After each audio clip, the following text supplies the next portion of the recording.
that young males who, by the way, throw their iPhones and their passports into the channel, and I filmed this myself being out there on a small boat, they chuck them into the sea at the 12-mile line. Do you know they're given a new iPhone as soon as they get to Dover? God.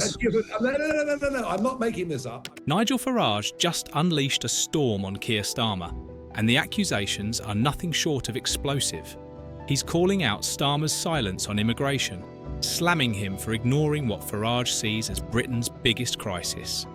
With Farage tearing into Labour's empty promises and painting a vivid picture of small towns collapsing under the pressure, you have to wonder, is Starmer really up to the challenge? Or is Farage right when he says Britain needs a new leader to take charge? With this lot behind me, waiting for a Labour government, were they hell? As over 128,000 people have come, 90% of them young men, many coming from war zones, from areas plagued by terrorism, gang crime. In Clacton, Nigel Farage's frustration with the Labour Party and their so-called migrant crackdown is palpable. He's furious with how Keir Starmer is handling the issue, or rather, not handling it at all. Farage has been vocal about his belief that Starmer is simply staying silent, hoping the whole migration debate will just fade away. It's not just about the silence, it's about the lack of real action. People expected change, and all they're getting are more promises that feel as hollow as an empty shell. A load of Labour MPs think it's racist to control our borders. So 25 Labour MPs and independents have written to Home Secretary Yvette Cooper to tell her that she must acknowledge the link between racism and hostile immigration policies. Labour has rolled out these new border security pledges with a lot of fanfare, but Farage isn't buying it. He's calling them out for what he believes they are, empty words meant to placate a public growing increasingly restless. According to Farage, these pledges are just another political stunt, an attempt to distract from the fact that Starmer and Labour are doing very little to solve the crisis. And people in places like Clacton, where Farage is well rooted, are feeling the impact firsthand. Mass immigration is making Britain worse. We've had the fastest population rise since the 70s. Our population grew by 1% in the last year alone to 68.3 million. And they're just the ones who are here legally. This impacts every single aspect of our lives. Imagine this. You live in a small town where resources are already stretched thin. Schools are overcrowded, hospitals are running out of space, and the roads are so packed you'd think you were in a city. Now the government has started setting massive house building targets. 50 new homes pop up here, another 100 there, but they're not adding any new doctors. No more GP surgeries, not a single new road to ease the congestion. And that's exactly what Farage is pointing out. He's saying that Labour is turning towns like Clacton into ticking time bombs, ignoring the strain they're placing on these communities. I just feel we're being mocked, and it's now over 100,000 young men that have come.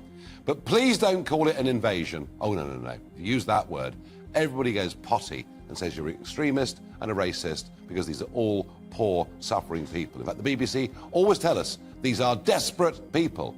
Well, none of them in those videos looked too desperate to me. The way Farage sees it, this isn't just a numbers game. It's a betrayal of the people who live here. He talks about the sense of unfairness that simmers beneath the surface, and how residents feel like their concerns are brushed aside in favour of grandiose political statements. People voted for Brexit and then for Boris, hoping they'd finally get some control over the situation.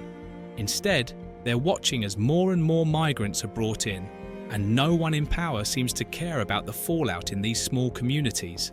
In Clacton and places like it, house building is becoming a real nightmare. Nigel Farage has been sounding the alarm, calling out the government's sweeping targets that completely overlook the strain they're putting on these small towns.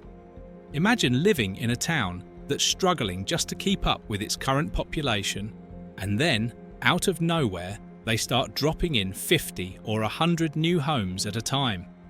That's exactly what's happening in Clacton, and Farage is arguing that it's pushing these communities to the breaking point. He's not interested in speaking to the commentariat. He's interested in speaking to the millions of people who feel utterly betrayed by the Tories and their repeated promises to do X, Y, and Z, but primarily to bring down immigration when they have done the absolute polar opposite. The problem is that the infrastructure simply can't handle it. It's not just about putting up more houses, it's about everything that comes with them. You need more roads, more schools, and more GP surgeries to support the extra people. But what's happening instead? Nothing. It's like the government thinks they can just build and build, and everything else will magically fall into place. But of course, that's not how it works. The roads are packed, and GP appointments are getting harder and harder to book. You've got new families moving in, with no schools ready to take in more kids. It's no surprise people in Clacton are feeling like they're being squeezed from all sides. A post about the cross-channel illegal migration crisis with Starmer's got no plan, the Tories have reduced cross-channel migrants by 36%. So they've even come to lying. Farage sees it as a classic example of a government that's out of touch with local realities. Starmer and his crew are setting these national targets without any consideration for the towns they're impacting. They're focused on hitting big numbers to make headlines, but they're completely missing how this plays out on the ground. And it's these small towns, like Clacton, that end up paying the price. They're dealing with the congestion, the crowded surgeries and the overstretched services, while the folks in government pat themselves on the back for progress. What Farage is saying is that this isn't just about building houses. It's about what those houses mean for the people who have lived here all their lives. They're seeing their towns change overnight, and not for the better. There's a deep sense of injustice that Farage taps into, one that you can feel when you walk around and talk to people. They're not against new neighbours, but they want a town that can handle the growth, a place where they don't feel like they're being sidelined by national politics. Along came the Lib Dem boat with their banners out. I thought it was brilliant. That's quite fun, yeah. Didn't Didn't Ed fall in the water again? I mean, he usually does. Disappointingly not. Nigel Farage has been pretty outspoken about what he sees as one of the Labour government's biggest missteps, relying too heavily on foreign workers instead of investing in local talent. He argues that Britain has gotten itself into a mess by constantly looking abroad for skills we should be developing at home. It's not just a quick fix, he says. It's a long-term problem that's eating away at sectors like healthcare. Think about the doctors and nurses who are coming into the country. Farage doesn't blame them, but he's frustrated that Britain isn't doing enough to train its own people for these essential jobs. In his view, the healthcare sector should be filled with British-trained professionals who understand the system and are committed to serving their own communities. Instead, we're pulling in nurses from places like Africa, where they're needed just as badly, if not more. And this isn't just an abstract issue, it's a reality that's affecting patient care and the quality of services in our hospitals. He points out that nursing used to be a respected, sought-after profession in the UK, but Labour, he claims, has turned it into something entirely different. By pushing people to go through years of university just to qualify, they've made it nearly impossible for some to even consider the career. Farage argues that these barriers are unnecessary and that they've turned nursing into a posh job that fewer and fewer Brits are entering. The result? The NHS ends up with a massive shortage, and the only solution seems to be hiring from overseas. We kind of know that Labour's going to win this election. That's baked in, and Farage is much today. The big story now is the scale of the Tory defeat and what can reform achieve if Farage fails to win that seat in Clacton. Farage also talks about the bigger picture, how this over-reliance on foreign workers plays out across different sectors, not just in healthcare. It's engineering, skilled labour, care work, you name it. He believes that the government's approach has been short-sighted and that they're ignoring the potential of homegrown talent.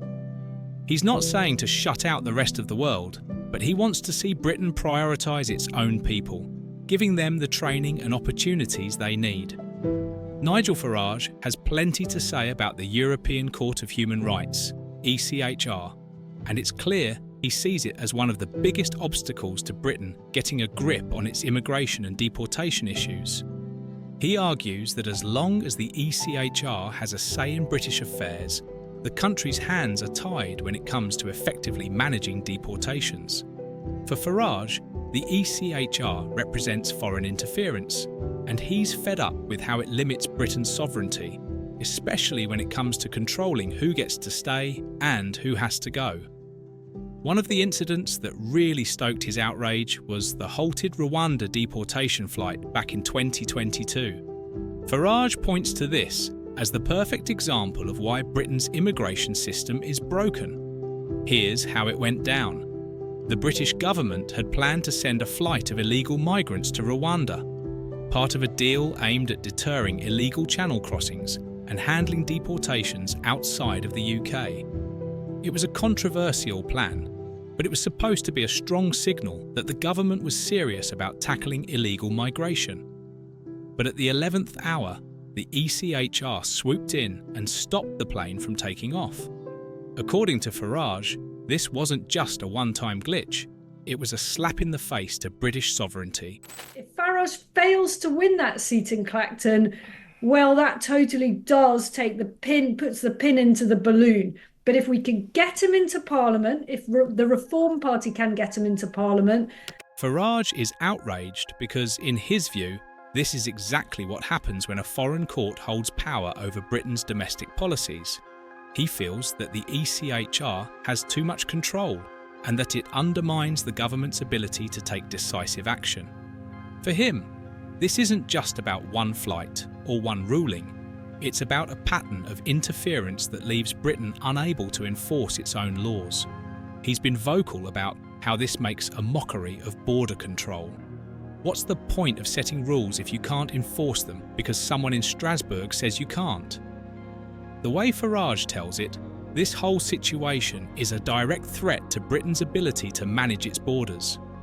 He argues that a country isn't truly independent if it can't control who enters or leaves.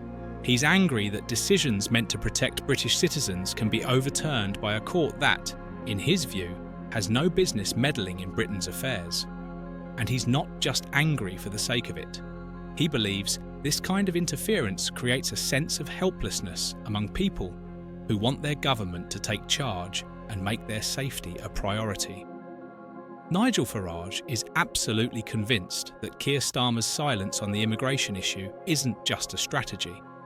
It's a sign that he's not up to the task of leading. Farage argues that Starmer's refusal to address the concerns around illegal immigration is all the proof anyone should need that Labour isn't going to deliver any real solutions. For him, it's simple. A leader who stays quiet when the country is crying out for action isn't a leader at all. And this, he believes, is where the Reform Party comes in as the only alternative that actually has the backbone to make things happen. I know those people, he'll get in, and the mixture of his campaigning, those people's natural inclinations, very big Brexiteer constituency. Farage's vision for tackling illegal immigration is nothing short of a full-scale crackdown. He's tired of what he sees as Labour's half-hearted attempts to control the borders with promises that never seem to go anywhere. In his eyes, Labour is all talk, with no real plans to back it up. He's not interested in polite policies or gentle nudges. He wants a hardline approach that will get results and send a message that Britain is serious about securing its borders. So what does this crackdown look like? According to Farage, it means boosting border security with a no-nonsense, no-compromise attitude. He's talked about increasing enforcement officers, bolstering border patrols, and establishing policies that would make it much harder for illegal migrants to enter and remain in the UK. But it goes further than just catching people at the border. Farage is calling for a system that processes and deports illegal migrants swiftly, without interference from outside forces like the European Court of Human Rights. He's said it before, if Britain can't make these decisions on its own, then it isn't really in control. Farage also criticises Labour for ignoring the broader impact of illegal immigration on small towns and communities where resources are already stretched thin. He claims that Labour doesn't understand the real struggles faced by everyday people who feel the pressure of overcrowded schools, strained healthcare and housing shortages. The Reform Party, he argues, actually listens to these concerns and is ready to take drastic action to address them. For Farage, Labour's approach is all about appeasing the masses with empty promises, while his party is offering a real plan to put Britain first.